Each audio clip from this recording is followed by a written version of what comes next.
ပြောပါမရှက်ပါနဲ့ကိုရတူရသားတွေပဲ ကျမတို့အိမ်ရှင်မတွေအတွက်ရက်စက်မိကြတဲ့အကြောင်းကတော့ကျမတို့အိမ်ရှင်မတွေအတွက်ဖျားနိုင်မိထွန်းစရာလည်းမလိုတော့ပါဘူး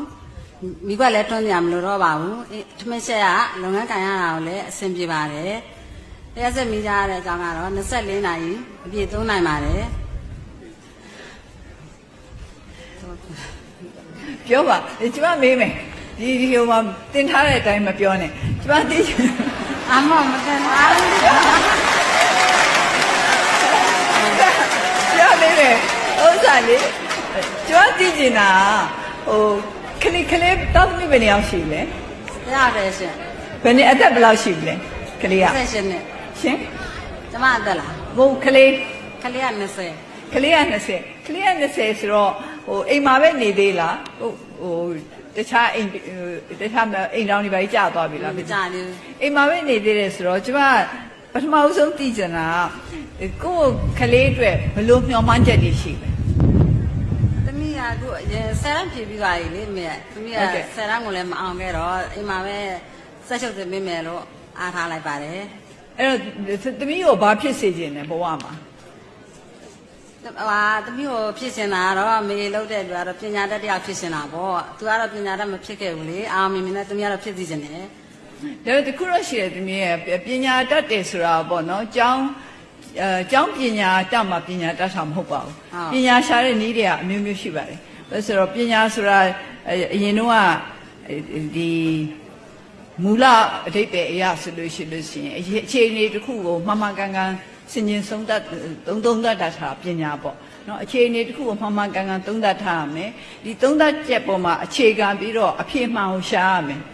နောက်ဆုံးကျတော့ပညာဆိုတာဘဝပြဿနာတွေကိုဖြေရှင်းနိုင်တဲ့အရေးချင်းပေါ့ဒီတော့ကျောင်းစာတတ်မှပညာတတ်တာမဟုတ်ပါဘူးအဲ့တော့ကျမတို့ရဲ့ဟိုရွာသူရွာသားတွေပေါ့နော်အားလုံးဒီဟာကိုနှလုံးသွင်းစေချင်ပါတယ်အကြောင်းမလို့ကျောင်းစာမသင်ခဲ့ရပေမဲ့ဒါအားငယ်စရာလည်းမဟုတ်ဘူးကိုအထင်သေးစရာလည်းမဟုတ်ဘူးပညာဆိုတာနေသူဝသင်ယူနေလို့ရတယ်နောက်ပြီးတော့အခုသမီးကနေပြီးတော့ကျောင်းဆက်ပြီးတော့မနေတော့ဘူးဆိုပေမဲ့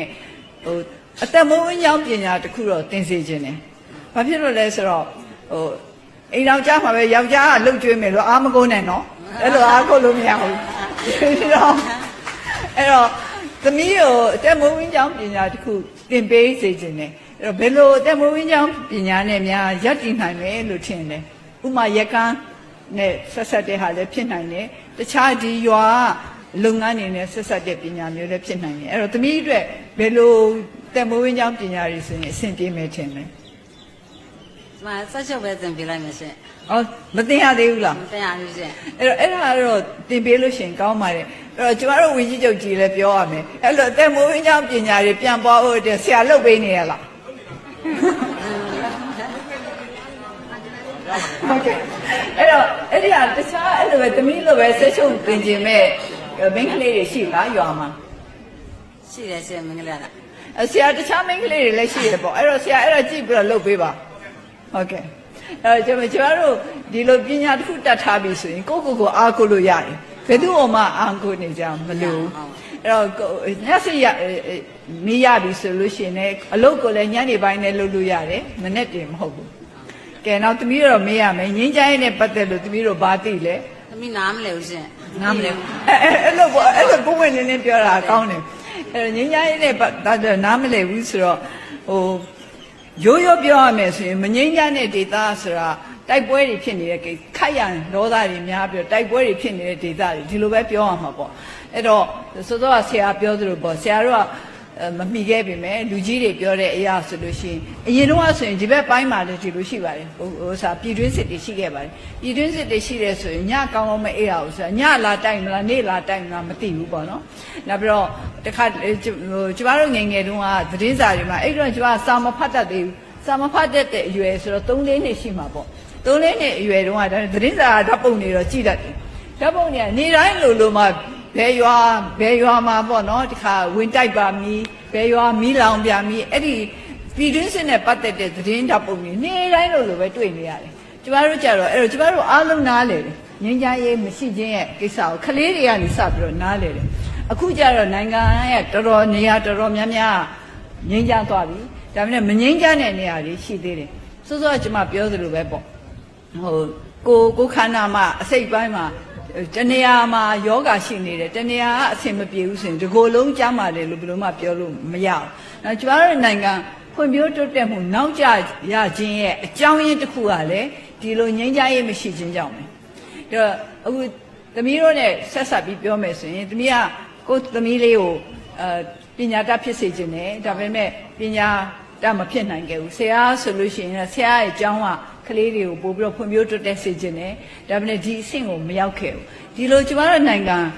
နှေးကွေးရတယ်ဖွံ့ဖြိုးမှုနေရာမှာနှေးရတဲ့အကြောင်းရင်းတစ်ခုကငြိမ်းချမ်းရေးမရှိလို့ပဲငြိမ်းချမ်းရေးမရှိခြင်းဟာနိုင်ငံကိုအများကြီးထိခိုက်တယ်နိုင်ငံရဲ့စီးပွားရေးကိုထိခိုက်တယ်ဉာဏ်ဉာဏ်ရဲ့ဖွံ့ဖြိုးမှုကိုထိခိုက်တယ်ဥပမာအဖြစ်ဆိုလို့ရှိရင်နိုင်ငံတကာကငြိမ်းချမ်းရေးစီးပွားရေးလုပ်ငန်းရှင်ကြီးတွေကဆိုရင်မတည်ငြိမ်တဲ့မအေးချမ်းတဲ့နိုင်ငံမှာတိတ်ပြီးတော့သူတို့ရင်းနှီးမြှုပ်နှံမှုမလုပ်ချင်ဘူး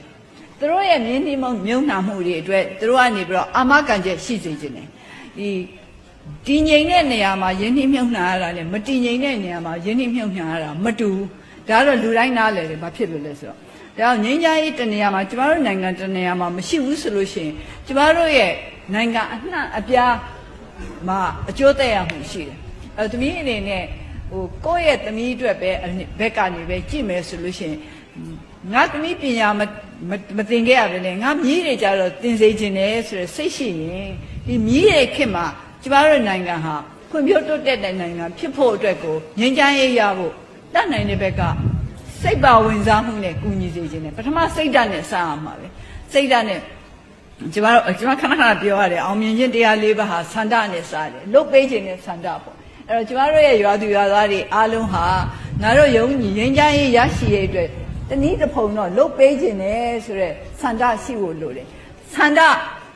ဒရှိပြီးတော့ဆန္ဒအရာဝိရိယစိုက်ထုတ်ရမယ်စိတ်မှန်ကန်တဲ့စိတ်ဓာတ်မွေးမြူရမယ်နောက်ပြီးတော့ပညာရှိရမယ်ပညာဆိုစောစောကကျွန်မပြောသလိုပဲအတန်းပညာမဟုတ်ဘူးမှန်ကန်သုံးသပ်နိုင်တဲ့အရေးချင်းအဲ့တော့သမီးတို့အနေနဲ့အရှင်မတယောက်ဖြစ်လို့ငြိမ်းချမ်းရေးနဲ့မဆိုင်ဘူးလို့ပြောလို့မရဘူးလျှက်စစ်ဓာတ်မီးနဲ့ဆိုင်ရင်ငြိမ်းချမ်းရေးနဲ့လည်းဆိုင်တယ်